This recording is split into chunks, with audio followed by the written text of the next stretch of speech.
22. The odd man continued to wave, and his eyes went from one to the other, each time his goony smile growing more absurd. "Did he just say hi?" Wick asked out of the side of his mouth, while returning the odd man's strange wave. The man turned to Wick and smiled again. "Yes. Hi, small blue-head man." "Oh, great. Another Zeg," Wick grumbled, noting the newcomer's odd manner of speaking. The man looked from Wick to Zeg, a puzzled look crossing his face. "Erat is not a Zeg. Erat is just Erat." "Erat means wrong in ancient Dalmir," Mirthandir said, cocking his head at the strange man. "Yes, correct. I am wrong. A funny joke. You are," Erat said, mimicking the Prince Regent's cocked head. "Mirthandir, the Elf Lord." Mirthandir's eyes grew to slits, and he gripped his staff tighter. "How?" Erat held his hand up, and dull gray energy flowed around his hand.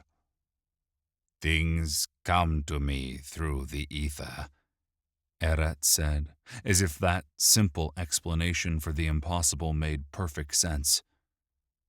Ovrim drew his saber faster than the eye could follow, and Gryph saw mana flow along the blade's edge before it flickered and blinked out, like an exploding light bulb. Gryph did not know what perk or spell the adjudicator had just tried to activate, but its failure stunned Ovrim so deeply that the Zaidai seemed to have forgotten all about the unlikeliness of discovering a second ethereal mage in such a short time. "Erat is sorry. Magic will not work in there." The odd man waved his hand around, drawing Gryph's eyes to the walls and ceiling. What had looked to be bare rock was, upon closer inspection, filled with tiny filaments of red, a web of thin red wire woven into the rock. Gryph tried to summon mana to his own hand, but got no further in the process than Ovrim. The mana sparked, jolting Gryph as if he'd touched an exposed wire. "A magical Faraday cage," Gryph said in wonder, as he traced his hands along the thin lattice of wire embedded in the walls of the chamber. To Gryph's eye, it looked the same as the bleed metal the Zaidai's katana was forged from, and it shares the same magic nullifying powers. Erat smiled at Tifla and pointed at Zeg. "Is the Zeg your pet?" Zeg hissed at the window. "Zeg no pet, stupid man thing!" A slight stench of sulfur built in the air, and the imp tried to fold space with his crimson thonic energy. A small rift began to bend reality, but instantly it collapsed in on itself. Zeg flew back as if fired from a cannon. He smacked against the far wall, jumped to his feet unsteadily, and howled at Erat. The imp's eyes raged with actual flames. Gryph had never seen the demon so livid, and he pulled more mana into his tiny body. Another puff of sulfur rose as the imp tried to port again. The second, third, and fourth times went no better for the tiny hell beast. Each time he slammed against the wall or the ceiling or the floor.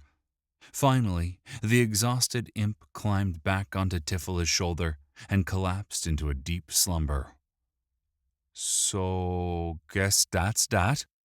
We're trapped," Wick said in a matter-of-fact tone that almost hid the gnome's fear. He gave a sideways glance of concern at the exhausted imp before turning his gaze back to Erat. "What do you want?" Gryph asked. Erat turned his gaze to Gryph and smiled. Gryph, who is also Finn Caldwell, a player from Earth and a seeker of Bryn. Erat smiled oddly again as the shock punched Gryph in the stomach. How does he know so much? Does he know about the Godhead? Who Bryn is in the realms? Gryph knew that he had to stop this odd man from revealing any more of his secrets, and panic took him as he realized he'd brought his worst fears to the surface of his mind. What if this Erat is just a thought mage? Did I just give him all my secrets? Why did you hurt my friends? Friends? Gryph asked in confusion, and Erat stroked the arachnid perched on his shoulder again. Father built them for me. Nobody wanted to be friends with Erat, so Father made me some. You broke many of my friends. Several of the arachnids moved closer to the glass, responding to Erat's commands. The tension in the room rose. We are sorry. We did not know they were your friends. Erat seemed to consider for a moment, before nodding like an excited child. Okay. Father said I should forgive when people say they are sorry. That is a good philosophy, Gryph said in a slow, bewildered voice. Where is your father? Can we speak with him? Erat's oddly blank face somehow showed sadness, and Gryph felt sympathy for this odd creature. Father went to sleep long ago. You are alone here? Gryph asked. Erat stared at him for a moment, and Gryph noted that the man's chest did not move. He seemed alive, but he did not breathe. I am not alone. I have my friends, and you are here. Erat stared for a few more seconds, and Gryph felt as if the essence of his being were being exposed one layer at a time. Did Father build you too? No, we were born, not built. Born. Erat mouthed the unfamiliar word. Okay, but you will still help Erat with his mission. What mission is that? Father gave me control of the swarm to help keep the city clean. The others are very messy. You are not like the others. Erat said, another one of those disturbing smiles turning his mouth upward. What others? Mirthandir asked. Those called the Dwellers in the Dark. They broke many of my friends. He reached up and stroked the arachnid, which cooed in appreciation. They are wrong. Up here. Erat tapped the side of his head. Wrong how? Ovrim asked. They were many, and they were one. They cry out for help. I don't understand, Gryph said. That sounds like the method used by the Illerith to control Zaidai, Ovrim said, a chill in his voice.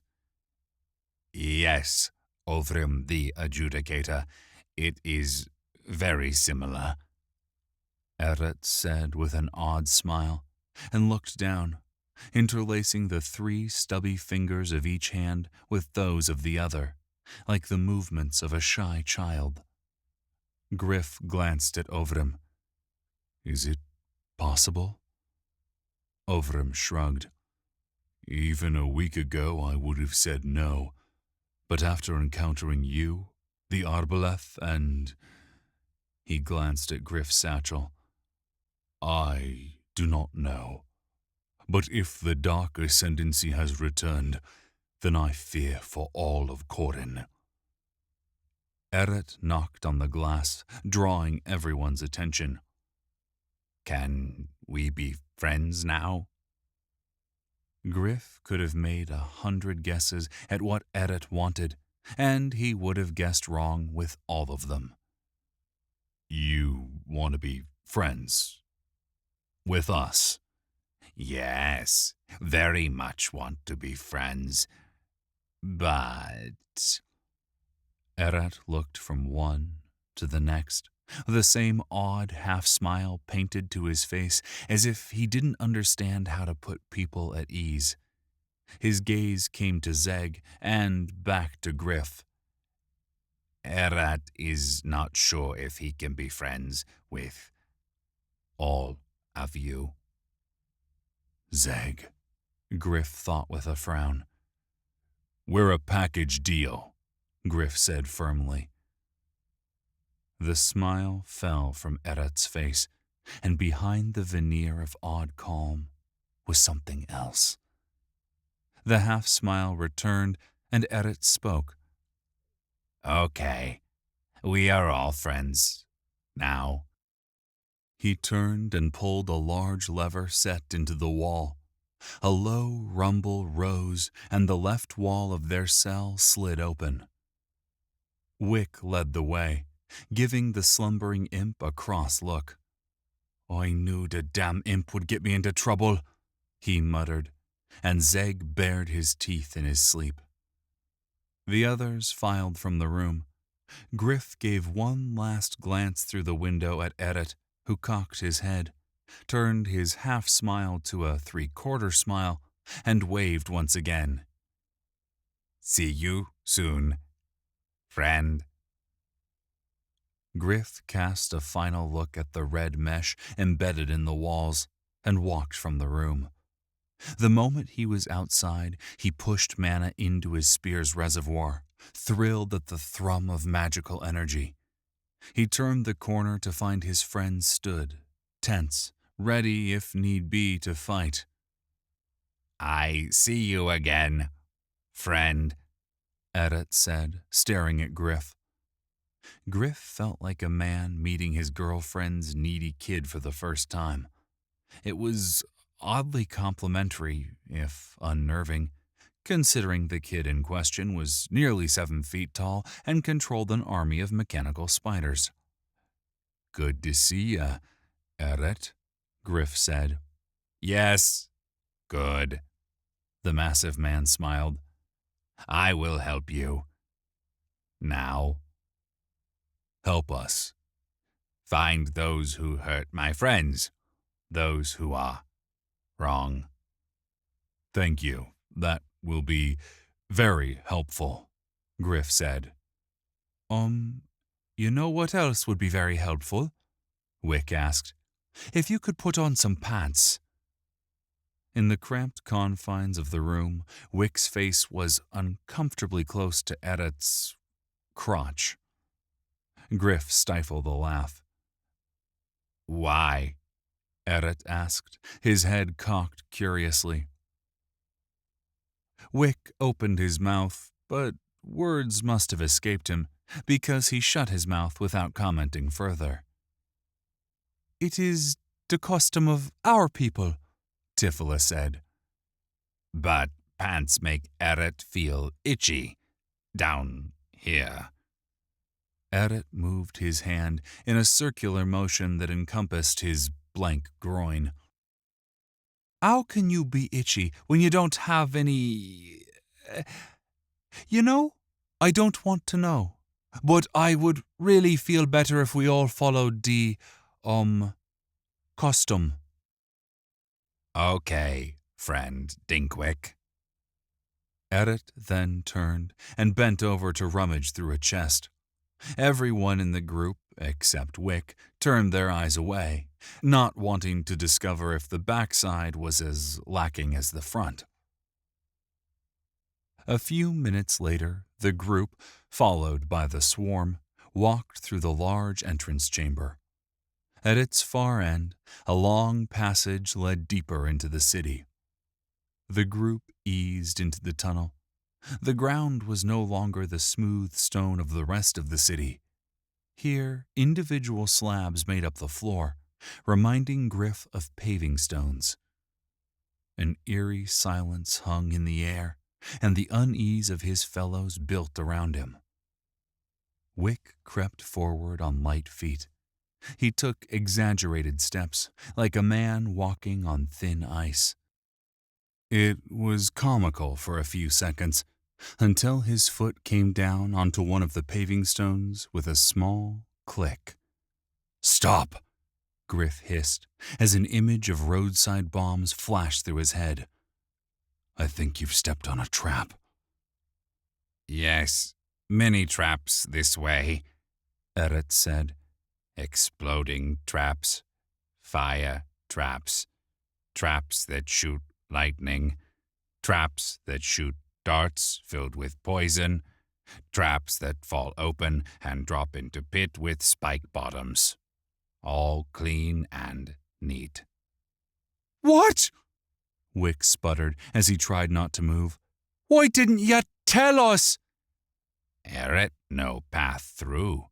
Thought new friends know too," Eret said with simple innocence. "How could we know?"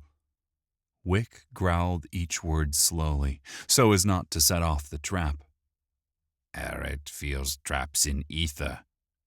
Wick cannot feel." "No!" Wick yelled, and his knee shook with the effort. Another small click popped from beneath the floor. His eyes widened, and he turned his pleading gaze at Gryph. "Help," he mouthed. "Everyone move back," Gryph said. He pulled his locksmithing kit from his satchel and got onto his stomach, easing himself forward. As he got closer, his perception skill came into play, and he could see a faint red outline along the edge of the paving stone. He took a moment to inspect the edge, seeking a pinhole where he could insert the fine tools. This was the first time he'd made use of his trap skill since he'd face-planted on arrival in the Barrow. It had been one of the imported skills, assimilated from his real-world experiences. Let's hope this thing works the same as a claymore. Gryph inserted the thin tool into the slot and searched. His fingers' tactile sense expanded along the thin tool to a tightly drawn wire attached to a triggering mechanism. "Wick, stand very still. This thing is alive." "What do you think I'm doing?" the gnome grumbled. Gryph knew standing as still as Wick needed to right now was much harder than it seemed. Muscles twitched and unconscious motions were the norm. Add in the stress of imminent death, and standing still was nearly impossible.